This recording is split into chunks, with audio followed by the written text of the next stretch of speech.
Mark Dolan tonight is your weekend dose of news, debate and entertainment. This sounds like a wild conspiracy theory. Don't miss my big opinion. Mark Meets and my take at 10. Democracy is a funny old thing. And we don't do boring, not on my watch. I just won't have it. Let's go and get another glass of that bubbly. You've earned it. That's Mark Dolan tonight, Saturday and Sunday, 9 to 11, only on GB News, the People's Channel, Britain's news channel. Good afternoon, Britain. Your lunchtime update on the stories that matter across the UK. From breaking news and insightful analysis, inspiring stories and lively debates. You're comparing yourself to a former Prime Minister. Which is it? Stay informed, stay updated, stay entertained. I just don't know how anyone would not want to be there. Every weekday from midday, We are Good Afternoon Britain, only on GB News. Britain's news channel. Hi there, I'm Michelle Dewberry and I'm going to take a second to tell you all about my show, Dubes & Co. We start off with the issues of the day. We then bring in both sides of the arguments. We get rid of the disrespect. And then you throw me into the mix. And trust me, I'll tell it exactly how it is. And then, of course, the magic ingredient, you at home. We mix it all together and what have we got, in my opinion, the best debate show in town. Monday to Friday, 6 till 7 on GB News, Britain's news channel. It's Patrick Christie's Tonight, and here we do things differently. It's explaining the absolute madness of this, doesn't it? It's explosive. I mean, this is very good. It's lively. 850. Your government sat there, Sean, and it did nothing. It's controversial. And the Middle East has been in turmoil since before I was born. It's everything you need to kickstart your evening. Everyone's had their Weetabix tonight. I love to see it. That's Patrick Christie's Tonight, weeknights from 9 p.m. Only on GB News, the People's Channel, Britain's news channel.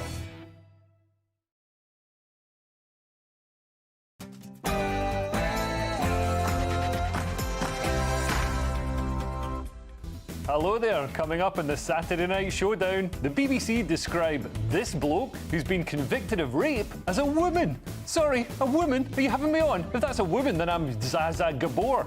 Looks like Meatloaf's drummer.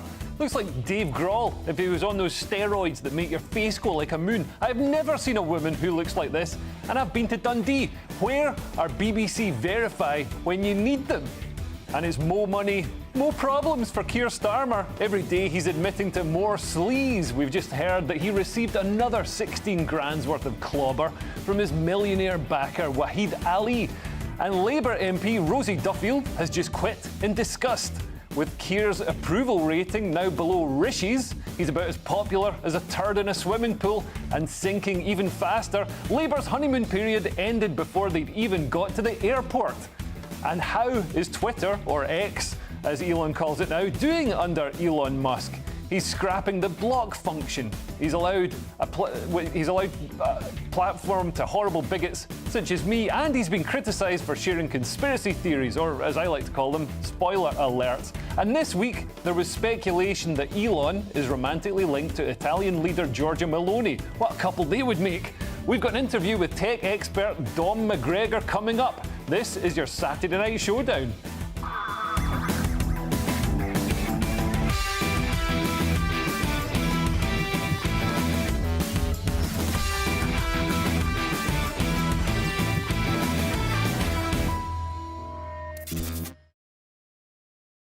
And talking of outstanding couples, discussing all tonight's topics with me are my brilliant panel. Joining me tonight are comedian Sajila Kershi and another comedian, Bruce Devlin. There they are. Give us a wave. But first, let's get your latest news headlines from Sophia Wensler.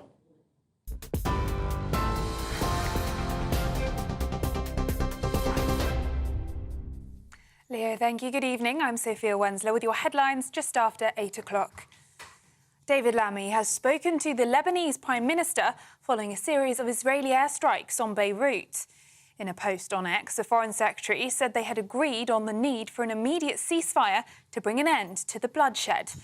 It comes after the terrorist group Hezbollah confirmed their leader has been killed in an airstrike on southern Lebanon. In a tweet this morning, the IDF say Hassan Nasrallah will no longer be able to terrorise the world, while US President Joe Biden says his death is a measure of justice for his many victims. The Lebanese Health Ministry is reporting that at least 11 people have now been killed and 108 wounded in the attack in central Beirut. Soldiers and aid workers have been taking part in rescue operations, looking for survivors and victims in the rubble. Back in the UK, Rosie Duffield has resigned as a Labour MP. The Times newspaper is reporting that she's blaming Sir Keir Starmer's cruel and unnecessary policies and the freebies row that is engulfing him and his party. In a resignation letter to the Prime Minister, she criticised the decision to keep the two-child benefit cap and means test the winter fuel payment and accused the Prime Minister of hypocrisy over his acceptance of free gifts from donors. In other news, it's been revealed that Boris Johnson considered raiding a Dutch warehouse over a vaccination row with the EU. At the time, the AstraZeneca vaccine was at the heart of a cross-channel row, with the former Prime Minister claiming the EU was slowing down the pace of the rollout in the UK. According to an extract from his memoir, Mr Johnson convened a meeting of senior military officials back in March 2021 to discuss the plans, which even he admitted were, quote, nuts. Conservative Party leader Rishi Sunak has arrived at the party's conference in Birmingham ahead of the event officially opening tomorrow. He was seen making his way in with his wife, and they were greeted by interim party chairman Richard Fuller.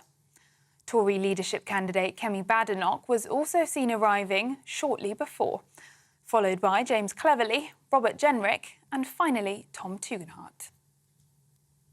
And finally, the King and Queen are visiting Holyrood to mark the 25th anniversary of the Scottish Parliament being reconvened. The celebration showcased Scottish music and culture and was attended by local heroes who've been nominated thanks to their contribution to local communities.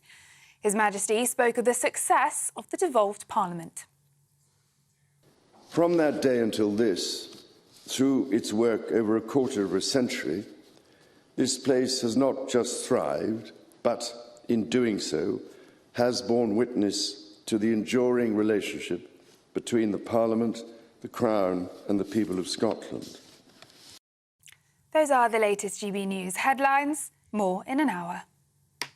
For the very latest GB News direct to your smartphone, sign up to News Alerts by scanning the QR code or go to gbnews.com/alerts.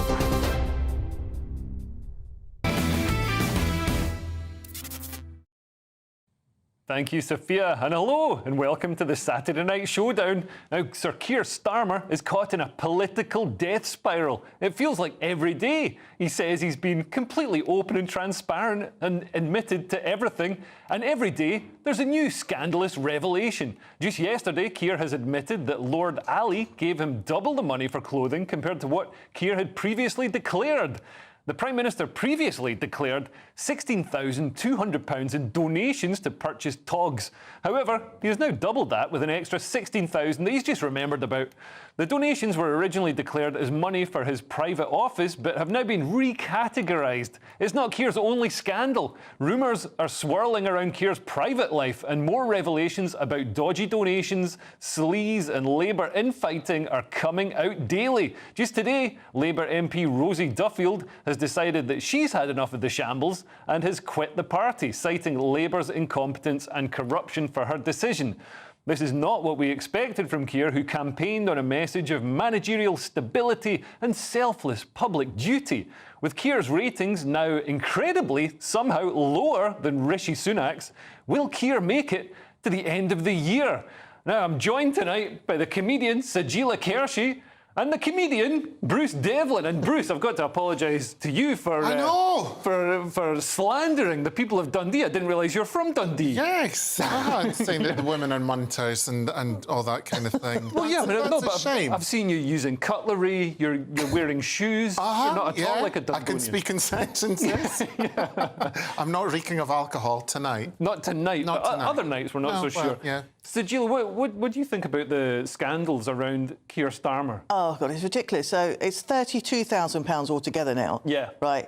I mean, it's not good optics. To be honest, it's an optical illusion because I've never actually seen £32,000 worth of clothing on either him and his wife. Yeah. And was it 2,500 on glasses? Yeah. It's like, seriously, you should have gone to Specsavers. I mean, woo! But come on. Well, yeah, you should have gone to Primark. I get a lot of my clothes at TK Maxx. £1. Primark. I've never spent £32,000 on suits. You might not believe it.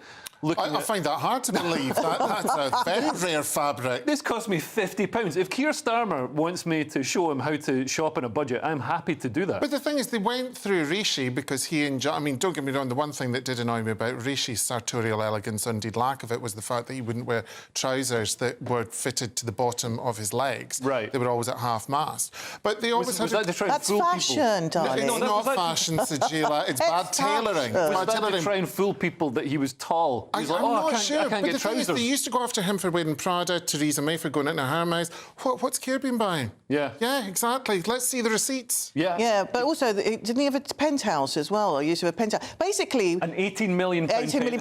Not the magazine. Yeah, no.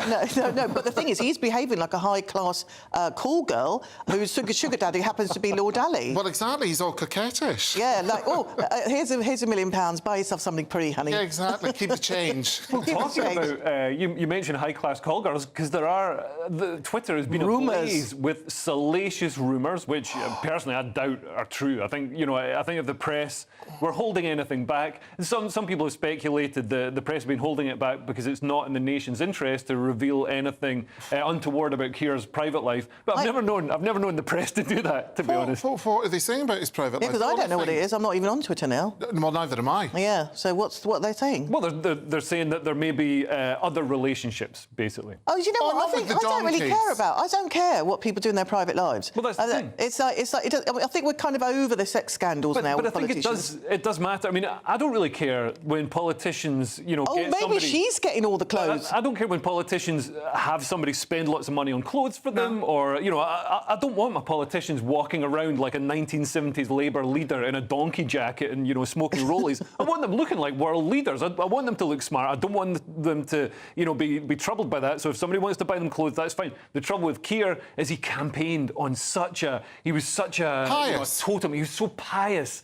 Like he would never do anything as gauche as let somebody buy clothes for him, and here he is straight away. Yeah, but like I said, we haven't seen where the clothes have gone. So if these rumours are true, maybe those clothes have gone somewhere else. No, they've just given them over to the other relationships. You think perhaps. He's selling them out the back on eBay? Oh yeah, So probably on Vinted. I think I saw some on Vinted actually. Yeah. So I might get them now because obviously they owned them once. So he's now passing the clothes on to potentially his lovers. Sorry, have I got this wrong? I was speculating. Right, OK. I was speculating. All I'm thinking is then, if it's all suits, if it's all male suits, then surely the other alleged parties then are gentle ladies as well. This is some of the wild speculation that I've seen on Twitter. The only thing that I ever heard about him keeping quiet was we bought the field of donkeys for his mum, and I thought that was lovely. Yeah. Really, a whole field of donkeys? It was it's a donkey sanctuary because his mum, I think she doesn't keep well, and this was like therapy and all that, and I thought that was lovely. So you don't actually get the donkeys, you just get... Because I remember once for Secret Santa, I got a sheet of paper that said I owned a goat in Africa. And I didn't. I wanted the goat. I didn't want the sheet of paper. No picture of the goat. If I'm getting a goat, give me the actual goat. But no picture of the goat. There was a picture of a goat, but it could have been any goat. That could have been anything. Yeah. Oh, hang on a minute. Is that the goat that when I went to Africa and I had for a big, meal? You got my goat? I ate your goat, yeah. Well, I'm disappointed to hear that. That's made me so upset. I've actually pulled the plug on the backgrounds. Well, there's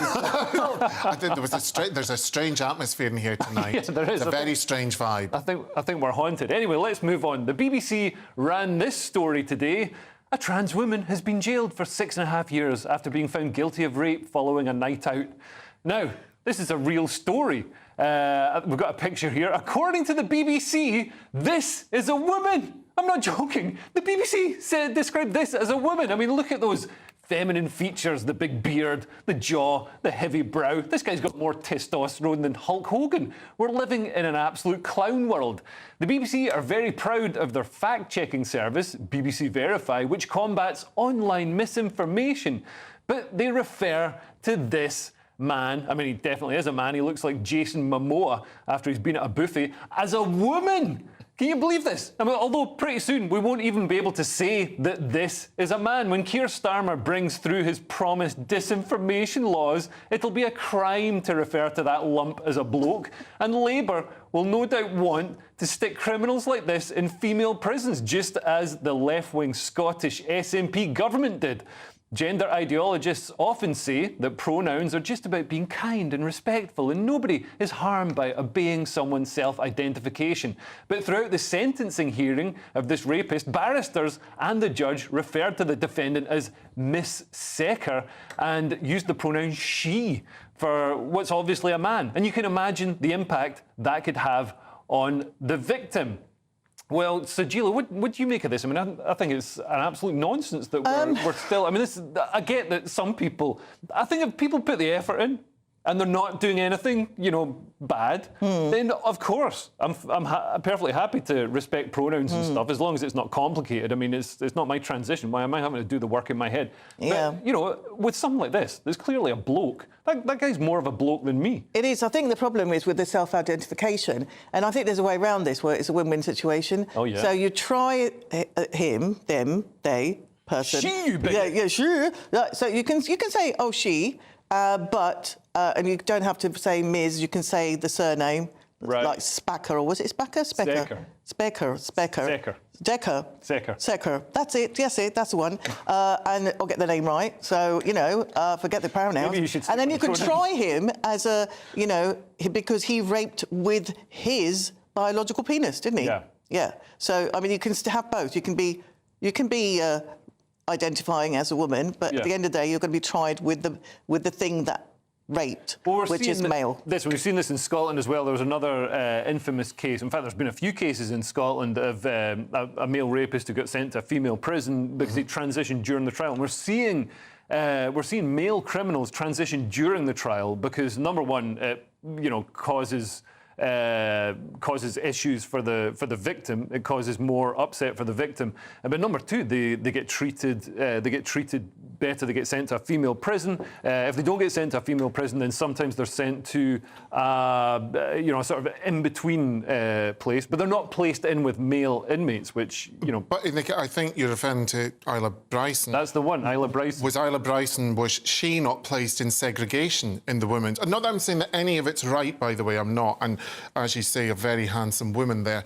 But it is that thing that, forgive my ignorance as well, I've never understood the following sentence, she raped her with her penis, largely because I'm not au fait with ladies having them. If you have one and you are a lady, that's completely up to you. I'll show you some videos. Okay, that's fine. But I feel sorry for genuine trans people who are maligned and lambasted because there's always people that are going to take the mickey or use it for their own gain. But that's why we can't have rules that allow people to take the mickey or use it for their own gain. I think, if you set up this sort of self-identification system where anybody can be whatever they want if they just say it and everybody's got to go along with it, then you're creating a system that can be abused by these. But speaking to friends who have transitioned, I happen not to know anyone. Well, I know a couple of people actually, but not that well. The point is, what they say is that to live 3 years and constantly be questioned and all this kind of stuff. So again, it goes back to the fact that if you are a genuine trans person, I feel very sorry that this is what, no one reports on the planes landing safely.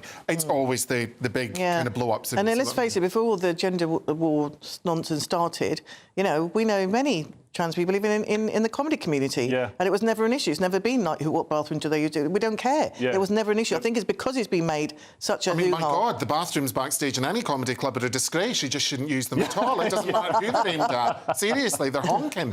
Yeah, well, I'm double trans. I'm actually identify as female who identifies as male.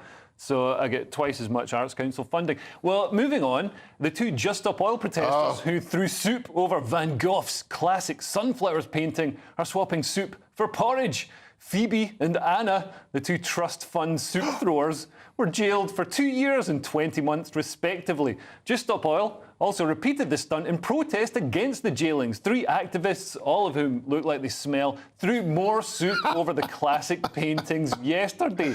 Now, do they hate oil so much that they even hate oil paintings? The far-left group released a statement saying there are now 25 Just Stop Oil supporters in prison for non-violent resistance to the carbon regime. We must stand with them. We will not back down. Now, Sajila, what do you make of this? I feel like Just Stop Oil, they achieved what they wanted. Labour got in. Ed Miliband has scrapped any new North Sea oil and gas. They've pledged all this work around renewables and decreasing carbon. So Just Stop Oil have got what they wanted. Why are they still chucking soup over nice paintings? I actually don't know why. I mean, I like that you said they look a bit dirty, because they do, and I think maybe it's because there's oil in soaps, isn't there? Yeah. So maybe they won't be able to use anything. But they sell oil in soup as well, guys, so you kind of threw oil on oil. I don't know. I think they've kind of worn out their goodwill. I'm all for protests. Yeah, no, definitely. I'm all for protests. I think it's really important. The suffragettes weren't exactly, friendly and cuddly, and they were irritating people. That is what protest is. But I think I want my art as well. Do you know what I mean? I don't want that. I'm a fan of Van Gogh. Sajila raises a good point that the suffragettes were wrong too. I've seen some eco-protesters. Just Stop Oil. I don't think they get away with it in Dundee, to be honest. They were gluing their hands to the road, so. Yeah, but surely glue's not environmentally friendly. Exactly. If you tried that in Scotland, if you glued your hands like that to the road in Glasgow, within about 20 seconds, somebody would come up behind you, nick your mobile phone, and have sex with you from behind. Well, some people might be into that, not the mobile phone bit, but we're going to talk about P. Diddy later. Okay, great. I'm all over that. But the thing is, in Spain, I had huge respect for the Spanish police, because they didn't care their hands were... They ripped them out, and I thought, good for that. So what you should then employ is people to throw salt, just so it really stinks, and then they'll just stop it. But what is interesting, I've seen the brand, and it's Heinz. What have they got against Heinz? I love salad cream. And why are they going with a posh one? The most expensive brand? Exactly. And why are they throwing porridge, our national dish? Yeah. Racists. They are. No. They are. They're trying to smear the good name of Scotland. I think you ruined your joke, wasn't it? Is it because they were doing porridge? Was that what you said? That was a joke. They've swapped soup for porridge. Wow. But they're fundraising off the back of it as well. I thought it was illegal to profit from crime. Anyway, it's time for the break. But coming up, we'll assess the week's winners and losers, including a bigoted character the BBC have created in the soap opera Doctors, and a couple who reported that a migrant was hiding in their van and got fined for being good citizens. I'll bring you that and more after this break. See you in a moment.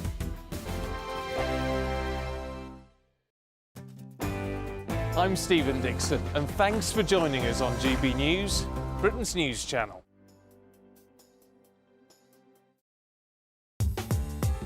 I'm Christopher Hope. From pop stars to politicians, I'll interview anybody in a pub who's got a political opinion. Join me every Friday on Spotify, Apple Podcasts, YouTube or gbnews.com, or wherever you get your podcasts.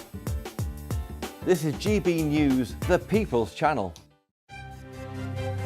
GB News Breakfast, every day from 6 a.m. Michael Sheen talks about how he was wearing false teeth and wigs and whatever else to play this part. How's it gone down over that side of the pond? I mean, I have to tell you, I absolutely loved it. I'm seeing everybody else there. They think it's a hoot, but Ben and Anne, it is very funny. And you walk away from it thinking that was great television. But is that appropriate when you think about the fact that it's associated with Jeffrey Epstein? You know, after it was over, I thought, I'm going to say good things about this. But the further I get away from it, the more I think, but what about these women that were violated by Jeffrey Epstein when they turned on the television? Were they laughing? Did they see the humor in it? Or are they horrified that it's become a joke? The dialogue seemed very stilted and expositional, I thought. But then you think, well, that's clearly what they were trying to achieve. And it wasn't a documentary, it was a drama. And some bits were clearly made up. Absolutely. I mean, when you watch the princesses crying, when you watch the princesses making decisions behind the scenes, it's very compelling television. And you have to remind yourself, similar to The Crown, that you are watching something based on a true story, but has been greatly exaggerated for entertainment value. And initially thought, oh, this is horrible for Prince Andrew. And it is. It is. But at the same time, I think that sometimes these pieces make the royal family a little bit more relevant. They introduce new people, and people are now watching them a little more closely. And I think it's a double-edged sword. It can be both things. It can be bad. It can be good for the royal family. GB News, the People's Channel. This is Britain's Newsroom, where your voice matters. It's just astonishing. With expert analysis and honest opinion, we don't just keep you informed. We bring you unique perspectives you won't see anywhere else. Can't argue with any of that. When the news happens, it happens here. On Britain's Newsroom, weekdays from 9:30 a.m. Only on GB News. I'm Isabel Webster. Thanks for joining us on GB News, Britain's news channel.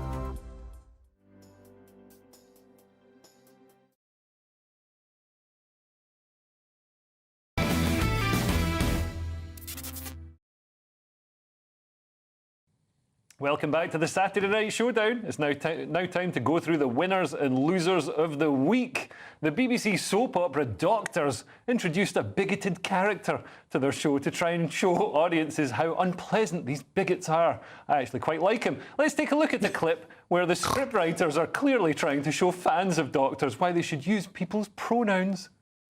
He seems to be completely correct. I mean, pronouns are getting in the way of proper medical treatment. If I tell a doctor that I'm a woman, they're not going to expect me to have testicles. They're going to think I'm going to have ovaries.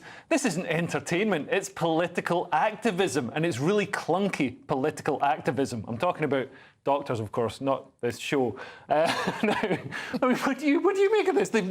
I see them do this on TV shows and films all the time. They try and crowbar in some sort of social justice message. They actually just looked like a gay couple having a barney at work. That really was the bottom line, wasn't it? Because what you didn't get in the outtakes was, come on, love, is it prawn stir-fry for dinner? Prawn stir-fry actually sounds a bit like pronouns. I mean, I think they're trying to show, and we've seen there's other clips with this character where he is saying things about gay people or little people, whatever the correct term is for, medically small. Yeah. And they're small. Not just a small person, like somebody who's got something, but. They're trying with this actual particular bit. I mean, I don't think the bit where there's a clip where he pushes a small person out of the way. Just pushes their head. Yeah. And obviously, you shouldn't push anyone people around. You unless they're irritating. Especially unless they're irritating. No, would that stand up in court? Would you throw soup on yourself as you were saying that? Yeah. Small people are allowed to be irritated. They're allowed to. Everyone is allowed to be irritated. But the pronoun thing, I think, is completely right on. I think this is good. I think this is exactly like soap should reflect reality, and we have got this disconnect. And I don't know about the kind of having a middle-aged man with a younger person. Like the middle-aged man is such a dinosaur. Isn't that prejudice itself? Yeah. Yeah, but it kind of is a reality out there, isn't it? I mean, it's a reality on this show, let's face it. Like what we say, our younger people are not going to approve of the things that we say, and that is kind of what the show is describing. I think it's a good thing. I think the bigotry should be shown. I don't know why they should. Do you think this is bigotry? I mean, the doctor is concerned that he won't be able to. It's going to delay the treatment because he's got to ask, no, what are you really when the person's non-binary? Yeah, but okay, you just said I haven't seen the show, right? So as you said, he mentioned this, and it's also like picked on a small person and pushed them out the way. That's ableist. So he's obviously got bigotry like that. He's having a go at everyone. Can I? But with this specific, go on. No, all I was away to say was because my mum used to watch this religiously, and one of the receptionists married her cat. So, and I mean that quite sincerely. You can Google it and whatever. I think that's a bigger thing than someone going like, I need to do X and Y if I need to treat someone.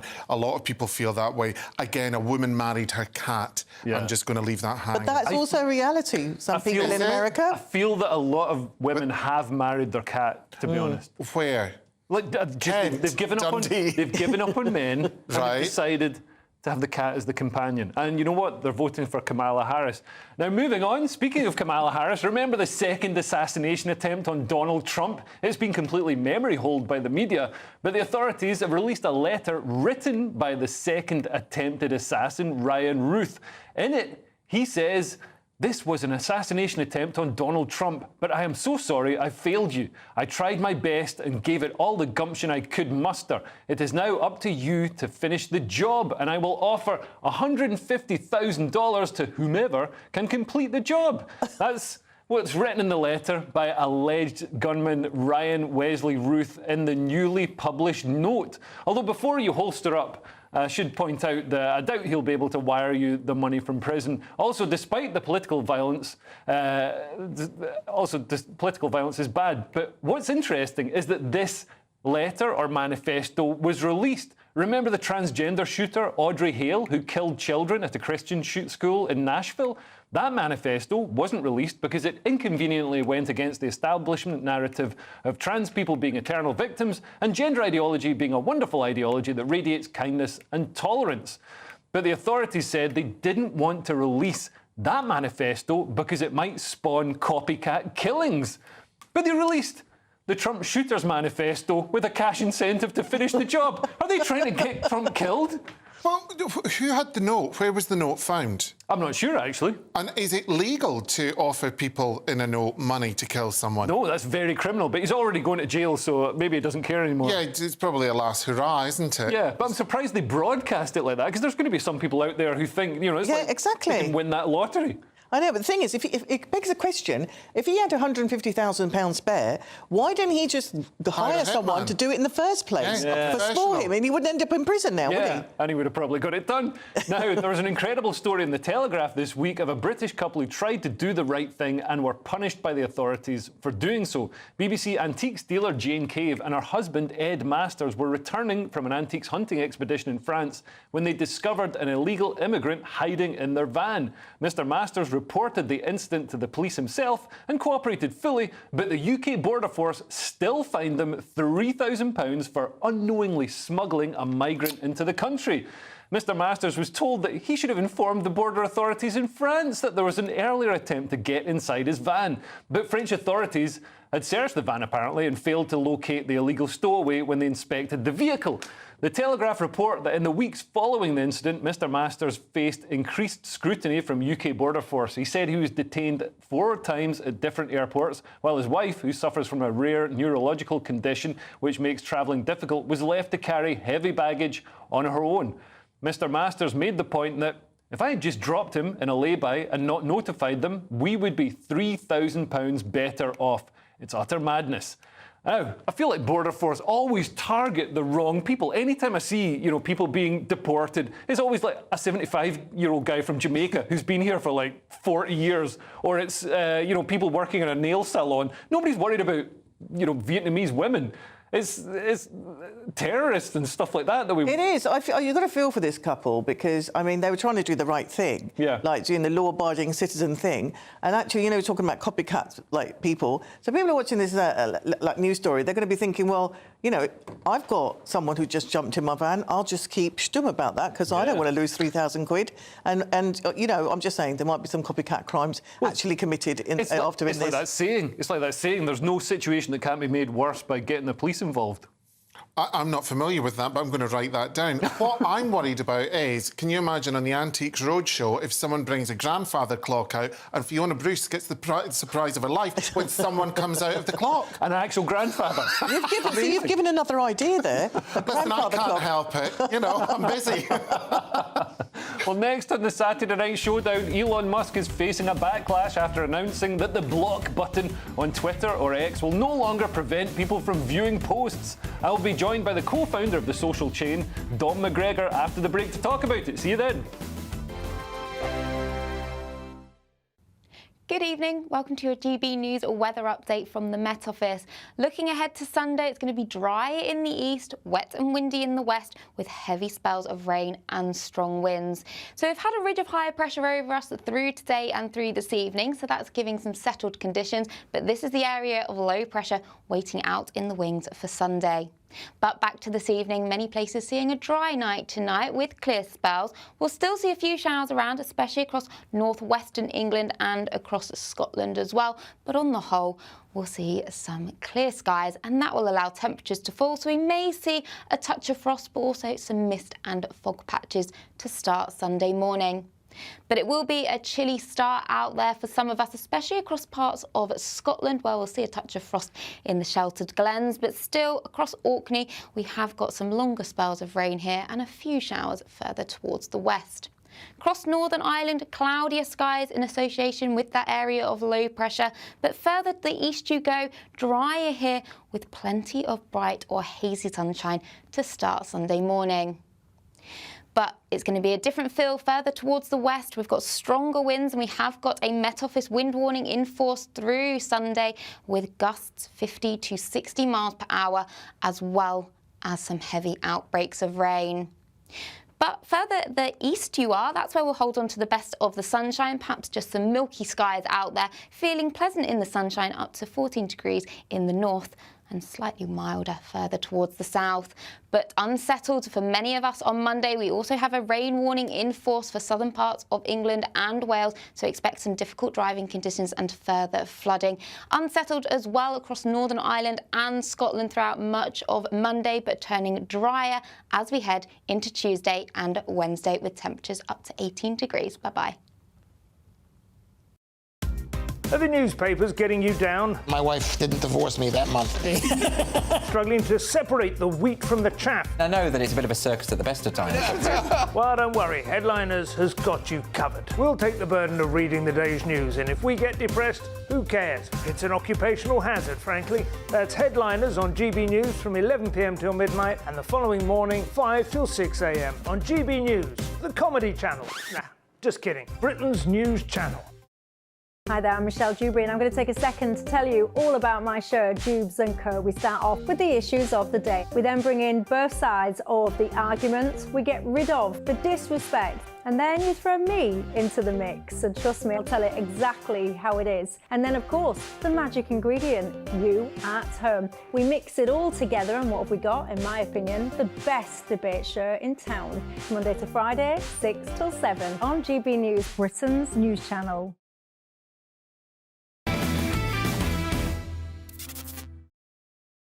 Welcome back to the Saturday Night Showdown. Now, Elon Musk has sparked fury among X users, or Twitter users, as he's made major changes to the social media site's block function.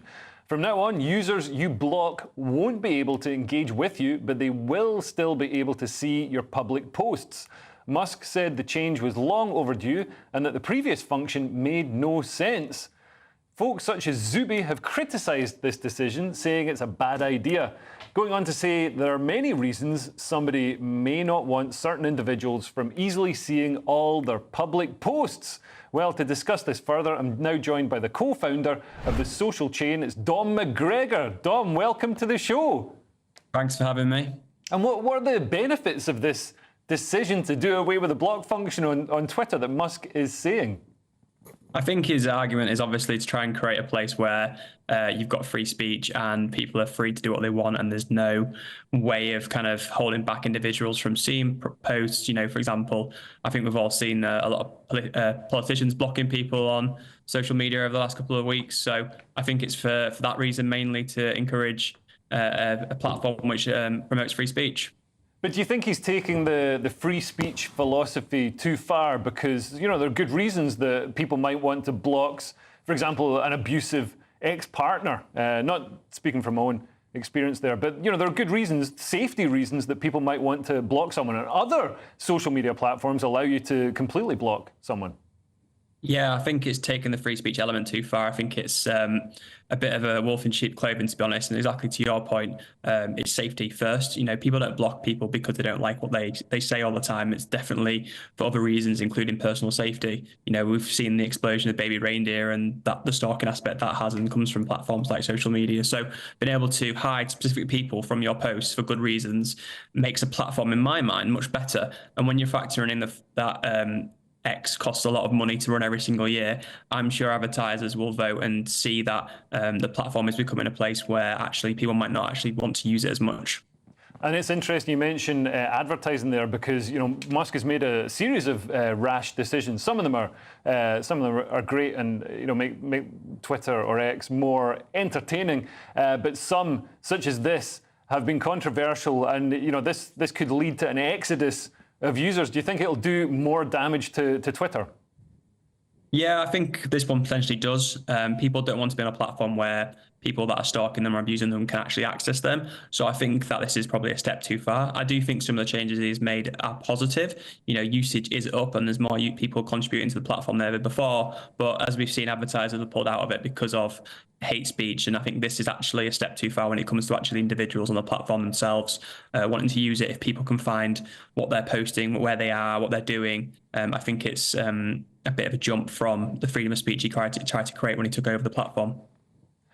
And it's, do you think some of the sort of boycott, the advertising boycott, which must be hurting Twitter quite badly, even though Elon Musk has cut costs, do you think it's completely fair? Because from my point of view, it seems that Twitter previously had a really left-wing bias, and right-wing people were sometimes banned for no good reason. And this is more of that. We've seen, you know, the slow march of wokeism through all institutions and through all corporations via, you know, diversity, equity, and inclusion boards, and now they're censoring voices on the right. I mean, it doesn't seem fair to me. Does it seem fair to you? No, I think I've seen my usage of the platform increase since Elon's taken over. I think a lot of my peers have seen the same as well. I think it's been encouraging more right-leaning commentary, which has been good. There's a balance. You know, there's a balance between actually encouraging the right type of content on a platform and actually safety for individuals. So I think in some instances the balance needs to be really measured. Advertisers, obviously, you know, they act with their money and they move out. Some advertisers are still on there, and I think he's got a job above kind of the usage of the platform and the kind of monthly active users that are obviously going the right way from what he's publishing himself. I think he's got a job to try and encourage them back into a place where obviously it works. You know, people want to get views and eyeballs of the right people on it. So I do think he's got a job to do to make sure the platform is remaining commercially attractive to sponsors. But that's a balancing act, and I think that he's getting there. He's moved the platform into a better place, but I do think things like this are a little bit a step too far for individual users on a daily basis.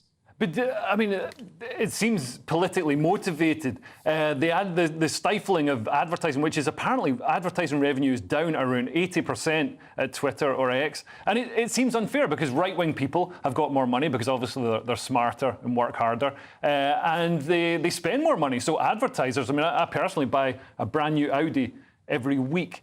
So advertisers should be trying to target people like us.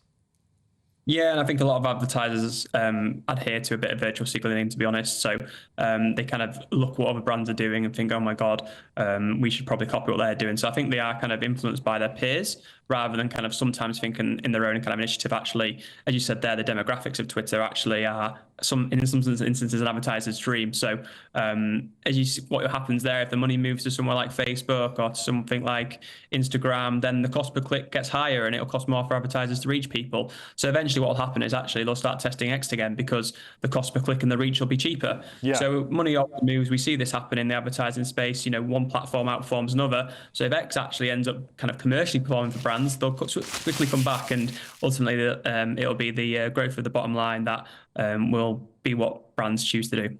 Well, hopefully that'll happen, and as well as the pressure, the commercial pressure, there's also pressure from politicians around the globe on Twitter. I mean, Brazil controversially banned Twitter after Elon Musk refused to ban accounts, including some opposition politicians, which is obviously very anti-democratic. And Tony Blair has hinted at global standards to combat misinformation. But as we've seen, there's no clear idea about what misinformation is, and I think if we democratize and decentralize information as Elon Musk does with Twitter, then we're much safer than trusting the nanny state to tell us what's true and what isn't. Yeah, I think if you look back 2-3 years ago, there was definitely questions over TikTok as a platform, and obviously with the Chinese influence there, Americans wanting to ban that. I don't think ever it really got that popular in terms of the UK wanting to ban it, but there definitely were questions over its links to China. So, people, big state, do not like freedom of information or other people or other nations' influence in the news. So Elon Musk having a platform which has got millions of users at his fingertips is obviously going to come under the spotlight of government, especially in an election year where it's got such a big influence. So that's always what government are going to try and do. It's always what's going to happen. But I think Elon as a platform owner has to look at his users. He has to make sure he's building a platform which is wanting people there, which users are going to grow on. And there's a balance between freedom of speech, which I completely agree with, and in some instances being able to block people because, they might be stalking you or they're a threat to you. So actually, in that situation, you want to use the platform, but you're worried that someone you're kind of avoiding for right reasons can see that. So that, for me, is a really balance that I think Elon's on the wrong side of with this one. Brilliant. Well, thanks so much for giving us your insight, Dom. That's Dom McGregor. Thank you for joining us, and have a great Saturday night. Now, I'm here with Sajila Kershi and Bruce Devlin, two comedians. And Bruce, you've been banned from Twitter. You must be the worst person in the world. Well, exactly. I am an animal. That's just the whole thing. It was a bot that adjudicated me. I tried to appeal and all this kind of thing. Right. My point with the blocking... Is that the first time you've been in trouble with a bot? Yes, it is, actually. And believe me, I've suffered at the hands of bots all my adult life. You have no idea. Some of them are so lazy. But more of that after the break. My point would be, though, if you have blocked someone... For example, I met a lovely family that recognised me on the Elizabeth line today, right? They were lovely. Hello, it was nice to speak to you. But if I blocked them, knowing they could see and going, I absolutely hate them and all that, I might drive them to the point where they actually want to take a hammer to me. Absolutely. Yes, that's the whole thing. So I don't think this is a good thing, because I think a lot of people that block people will think, oh, they can't, do anything, I'm just going to wind them up, and then they're going to find them at their front door. And Sajila, just really quickly, what do you make of this? I'm in agreement with you on that, and I think this is terrible idea. Yeah. I've also lost my account on Twitter and I can't get it back. I've given passport details, everything. I think this is awful. This is awful. I think, and plus, it's the only power I had was just to press that block button. Exactly. But it's for a woman. It's something that's really necessary, because you do get a lot of. I hear you. As a hybrid, I'm very concerned. Yeah, but it's just like the irritating people. You need to, you can just avoid them in real life, but that block means that's it. You don't want any contact with that person, and they can forget about it. And I agree about your safeguarding issues there. It's like not being able to draw your curtains. Like yes, people it just is. Look in the windows. They're still peeking in. You can draw your curtains, but they're still peeking in. They can still see you, butt naked. Yeah, I'm not approving. Have to start wearing pants at home. Anyway, next on the Saturday Night Showdown, what happened when a 15-year-old Justin Bieber spent 48 hours with P. Diddy, whatever he's called. Also, video resurfaces of a model's hair catching fire in the bath next to superstar comedian Kevin Hart at one of Diddy's dodgy do's. Don't go anywhere. Sunday with Michael Portillo from 11, only on GB News. When I knew that I was doing this segment this week, I feel like this week was a real homework task for me, because I'll be honest, I haven't been around Scottish food much in my life, but I obviously know all the obvious.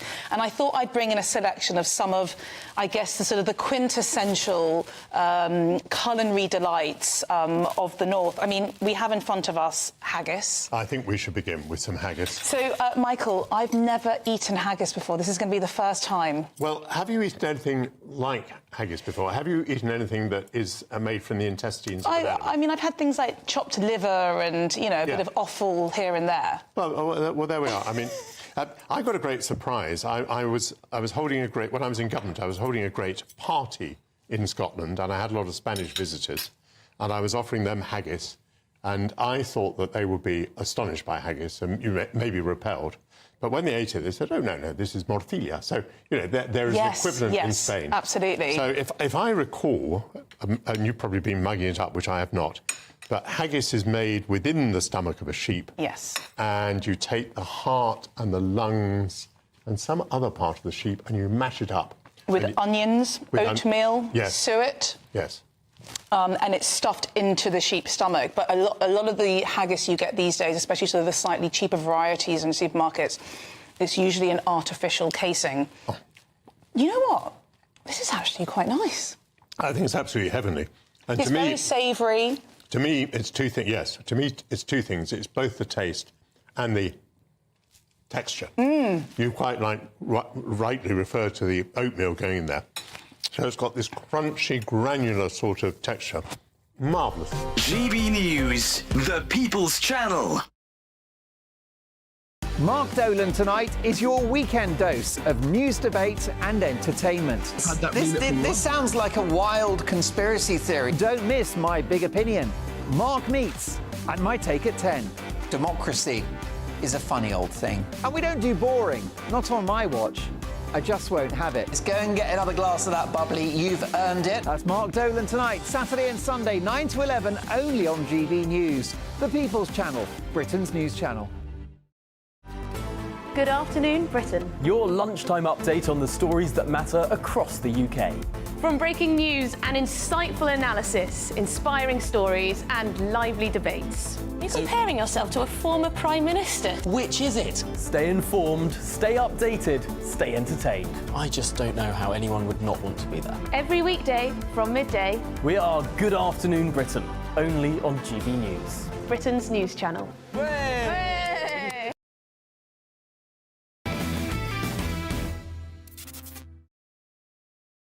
Welcome back to the Saturday Night Showdown. Now it's time to look at the crazy world of celebrities. And the big celebrity story this week is the unravelling scandal around P. Diddy, or Puff Daddy if you grew up in the 90s, or Sean Combs if you're his mother. And if you are Puff Daddy's mum, you're probably not feeling very proud right now. The rapper and mogul is facing a stack of charges, including sex offences and transportation for prostitution. I mean, that sounds not so bad. They've got to get there somehow. Do you want them to walk? With the indictment claiming that he abused, threatened and coerced women and others around him to fulfill his sexual desires, protect his reputation and conceal his conduct. Most disturbingly, there is speculation on social media about Puff Daddy's interest in 15-year-old Justin Bieber. This clip has emerged of the teen pop star with Puff Diddy Daddy.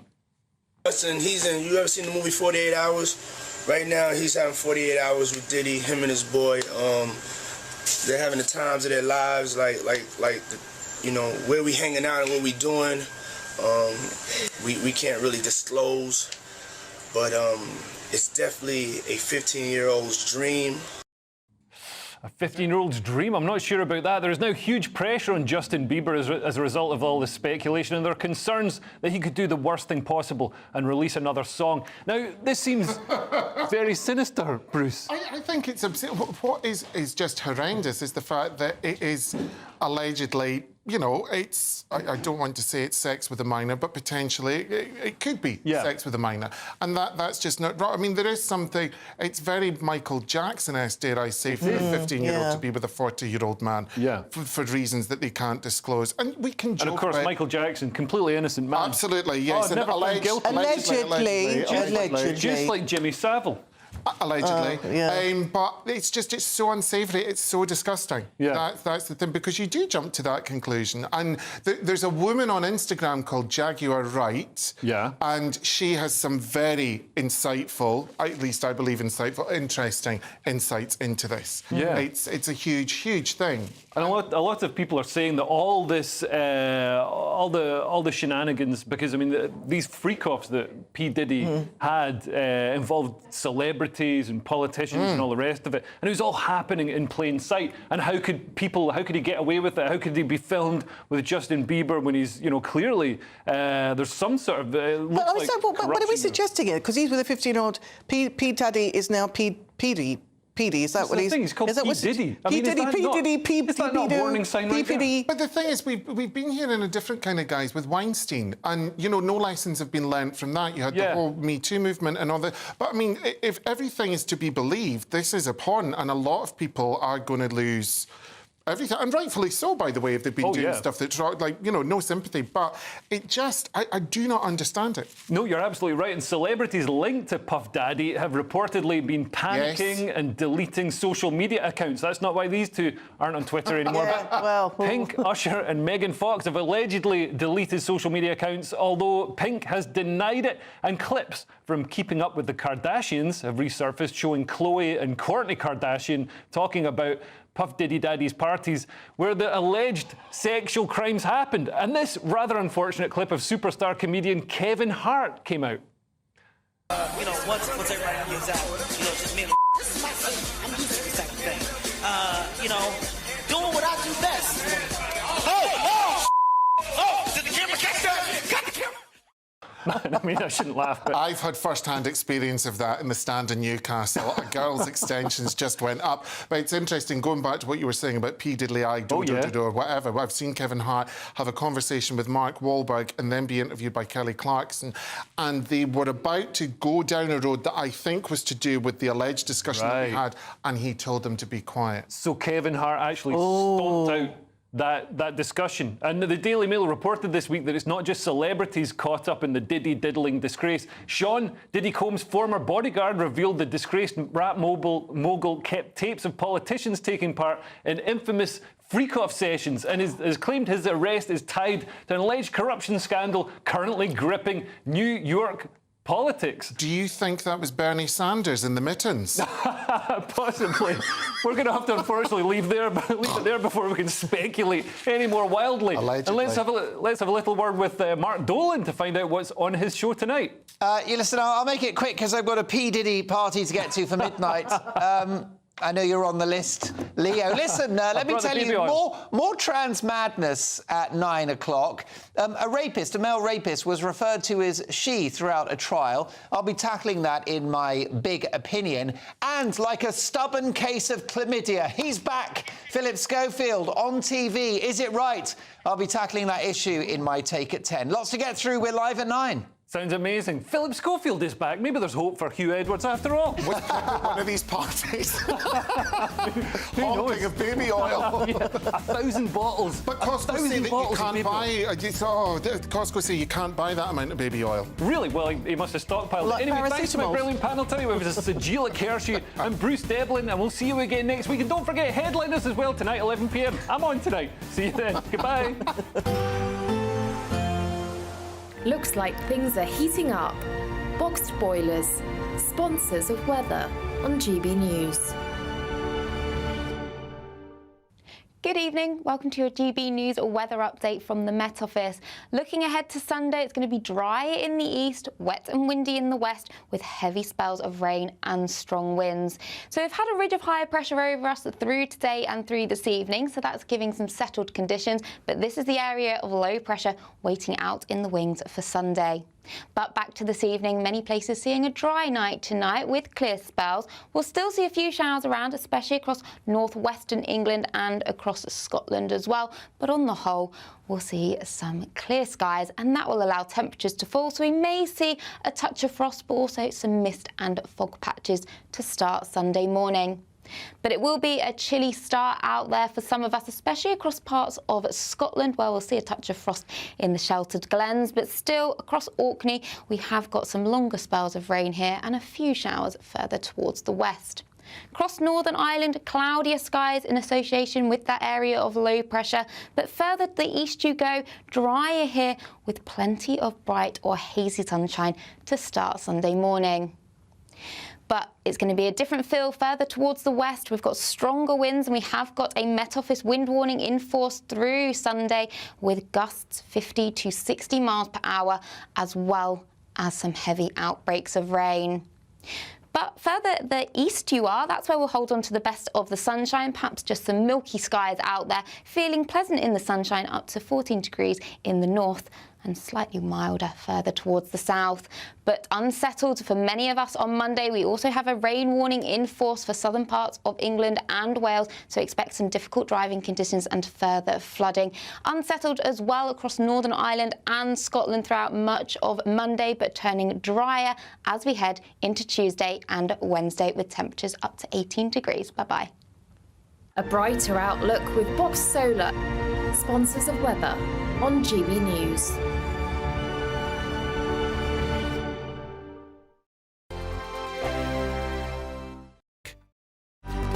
Good afternoon, Britain. Your lunchtime update on the stories that matter across the UK. From breaking news and insightful analysis, inspiring stories and lively debates. Are you comparing yourself to a former Prime Minister? Which is it? Stay informed, stay updated, stay entertained. I just don't know how anyone would not want to be there. Every weekday from midday. We are Good Afternoon Britain, only on GB News. Britain's news channel. Welcome to State of the Nation, daily plunge into the stories shaping our country.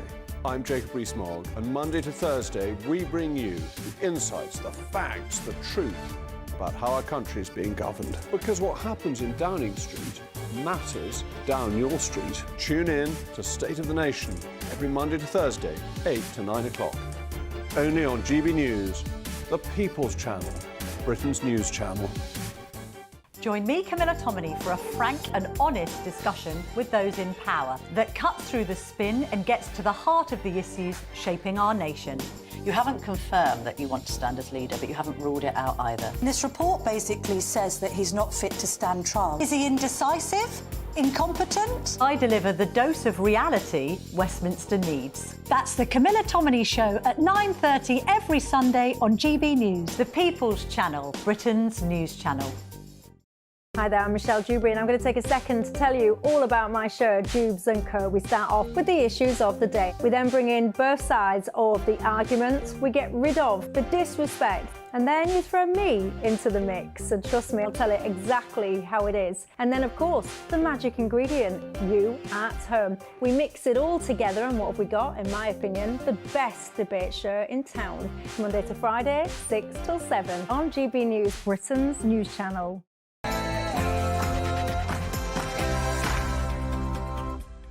It's 9 o'clock on television, on radio and online in the United Kingdom and across the world. This is Mark Dolan Tonight. In my big opinion, the world's gone mad as a male rapist is referred to as she throughout his trial. A bloke with a moustache refuses to leave a ladies' toilet saying he identifies as a woman. And the NHS seems to think we've got 100 genders.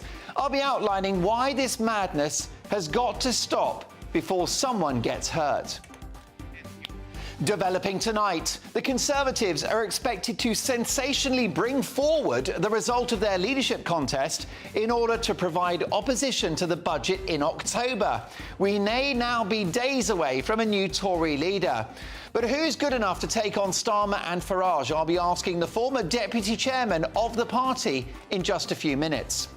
My Mark Meets guest is Britain's foremost Angela Rayner impersonator. Take a listen. Hiya. It's Deputy Prime Minister, proud Northerner and basic instinct enthusiast, Angela Rayner.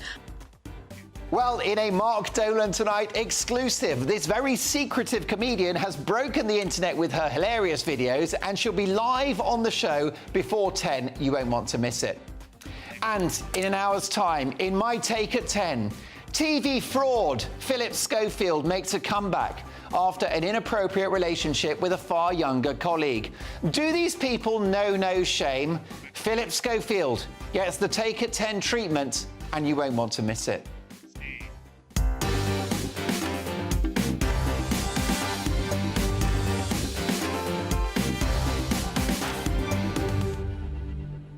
Such a busy show. Mark Dolan Tonight is your perfect Saturday night in, so get yourself a bottle of beer, open a bottle of wine, or just get that kettle on and tear open the custard creams. We've got so much to get through, and we're going to do it in the company of my top pundits this evening.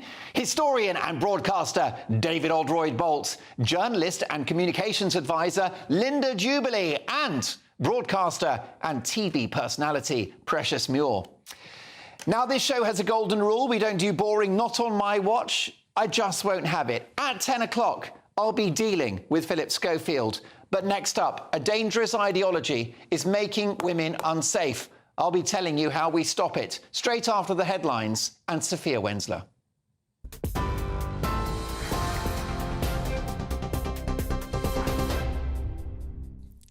Mark, thank you. Good evening. I'm Sophia Wensler with your headlines just after 9 o'clock.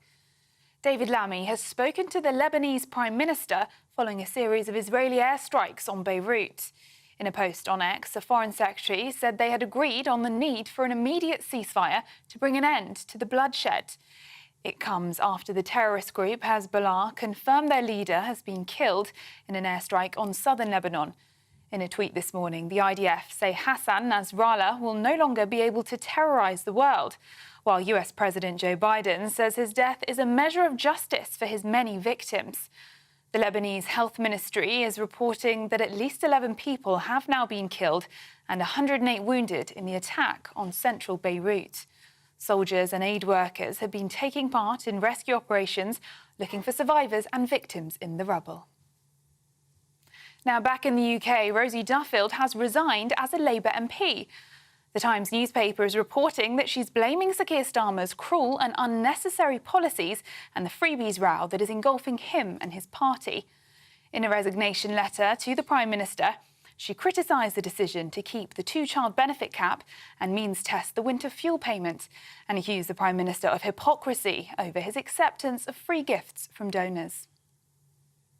In other news, it's been revealed that Boris Johnson considered raiding a Dutch warehouse over a vaccination row with the EU. At the time, the AstraZeneca vaccine was at the heart of a cross-channel row, with the former Prime Minister claiming the EU was slowing down the pace of the rollout in the UK. According to an extract from his memoir, Mr Johnson convened a meeting of senior military officials back in March 2021 to discuss the plans, which even he admitted were, quote, nuts.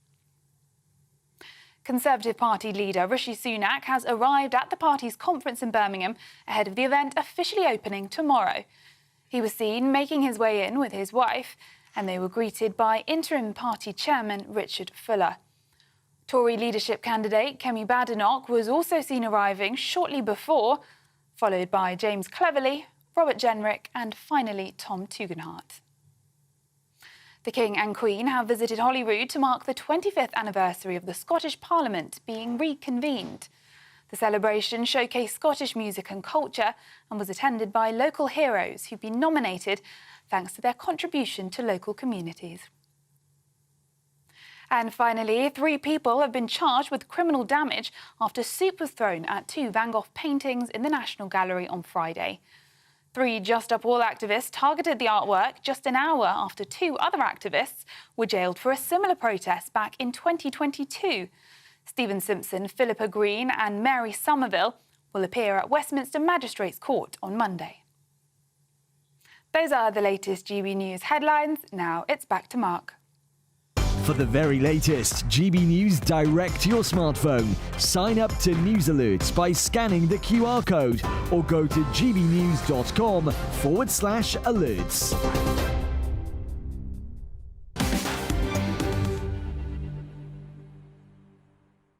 Thank you, Sophia. A very busy show. First of all, Labour in crisis as Rosie Duffield, Labour MP, renounces the Labour whip. A big problem for Sir Keir Starmer. We'll react to that with the papers at 10:30. Plus, the former deputy chairman of the Conservative Party on the fact that we'll have a new leader, most likely a week early, so we'll get reaction to that. Also, Philip Schofield gets the Take at 10 treatment at 10 o'clock. And do the BBC have a problem with Reform UK? Lots to get through, but we start with my big opinion. Surely trans madness has reached its peak, given that we are asked on a daily basis to discard and renounce the basic principles of human biology and science.